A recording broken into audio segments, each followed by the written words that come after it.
आपण बघत आहात AKP न्यूज मराठी. आपला आवाज आपली ताकद. सबस्क्राइब करा, शेअर करा, लाईक करा. AKP news Marathi. अंमली पदार्थ आणि सायकोट्रॉपिक अर्थात NDPS मधील पाहिजे असलेला आरोपी हा 6 महिन्यांपासून पोलिसांना गुंगारा देत होता.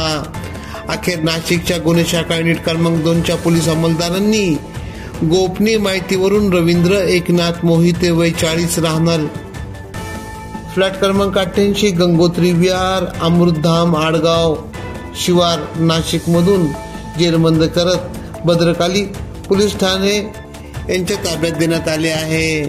सदर आरोपीवर भद्रकाली व अंबड पोलीस ठाण्यात NDPS चे गुन्हे दाखल असून याबाबतची कामगिरी गुन्हे शाखा युनिट क्रमांक 2चे सहाय्यक पोलीस निरीक्षक हेमंत तोडकर, सहाय्यक पोलीस निरीक्षक समाधान हिरे यांच्या मार्गदर्शनाखाली पोलीस उपनिरीक्षक यशवंत बेंडकुळे, पोलीस उपसहाय्यक पोलीस उपनिरीक्षक राजाभाऊ गागोडे, पोलीस हवालदार नंदकुमार नांदुर्डीकर, चंद्रकांत गवळी, प्रकाश महाजन, वाल्मिक चव्हाण, पोलीस अंमलदार परवीन वानखेडे आदींनी केली.